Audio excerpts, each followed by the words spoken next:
For those who have followed our channel for a while, the name Sanada Yukimura should already be familiar. But for those who are new here, allow me to introduce him with the most dramatic flair I can muster. Sound the war drums, clash the katanas, and let a single mournful flute pierce the air.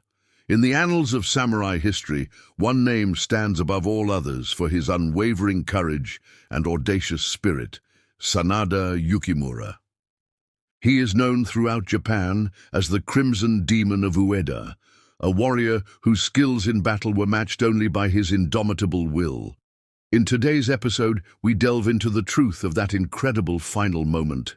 And to fully understand that, we need to first understand who Yukimura was and what led him to this point. Now, there's a common saying in Japan: one cannot become an adult without understanding the sorrow of Sanada Maru. To fully grasp the weight of that statement, we must travel back in time and witness the events that led to it. But before we do, allow me to introduce myself. I am your host, and together with my team, I bring you the finest in historical tales and legends from across the globe. If you find yourself captivated by these narratives, I invite you to show your support by liking this video and subscribing to our channel. The year is 1573, and the Warring States period in Japan is reaching its climax. The young lord of the Sanada clan, Sanada Yukimura, proves his mettle against the formidable Takeda army at the Battle of Ueda. Although outnumbered, Yukimura fortifies a narrow mountain pass and uses guerrilla tactics to demoralize the enemy, turning a potential defeat into a celebrated victory for the outnumbered Sanada clan.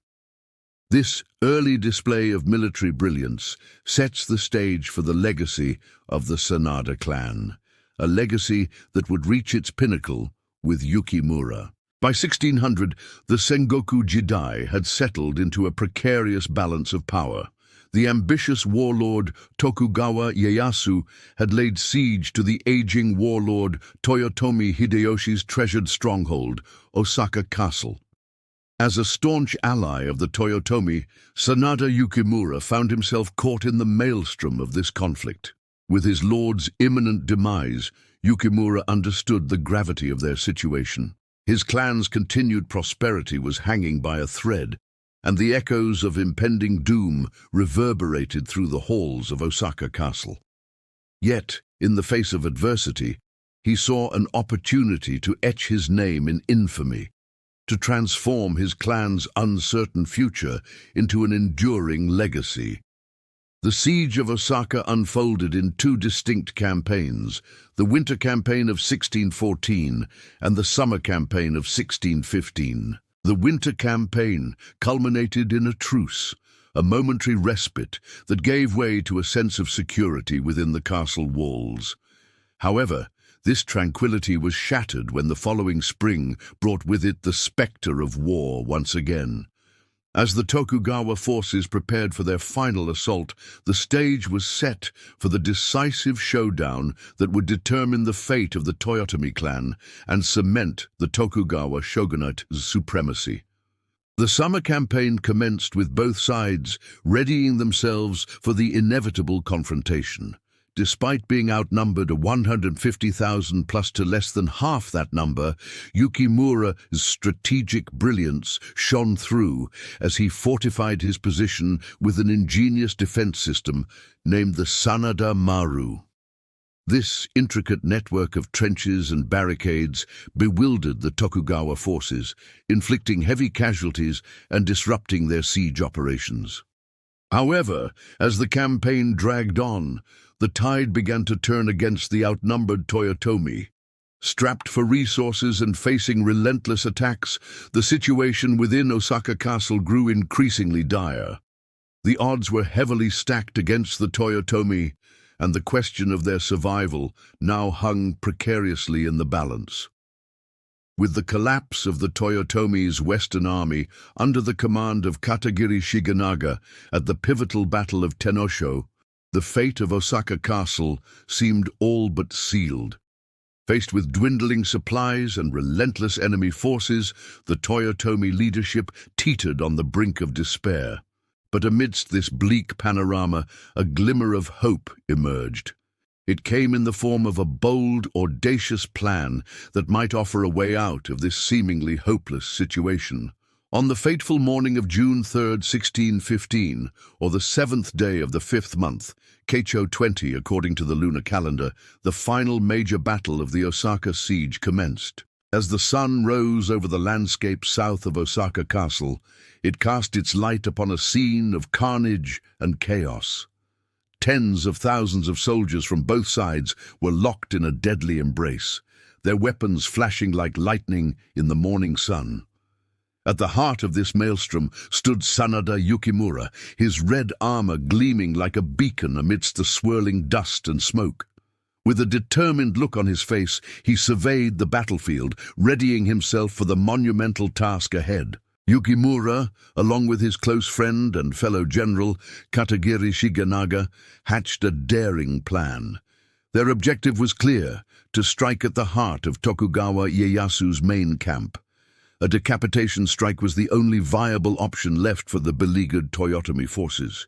Though gravely outnumbered, Yukimura and his elite band of 3,500 samurai charged into the heart of the enemy lines, aiming to cut off Ieyasu's head. This audacious move, later immortalized as the Crimson Tide, became the stuff of legend. As the battle raged, word spread like wildfire of the legendary Crimson Demon's exploits.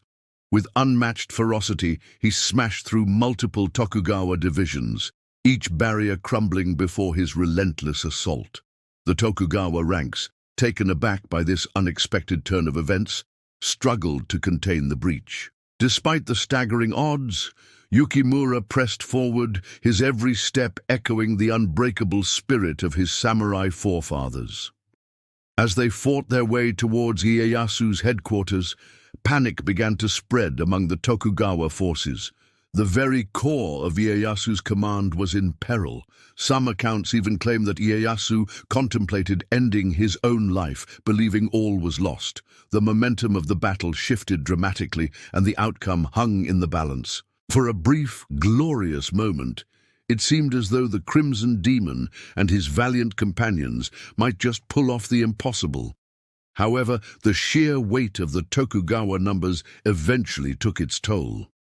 Despite the valiant efforts of Yukimura and his comrades, the relentless pressure from the enemy proved too great to overcome.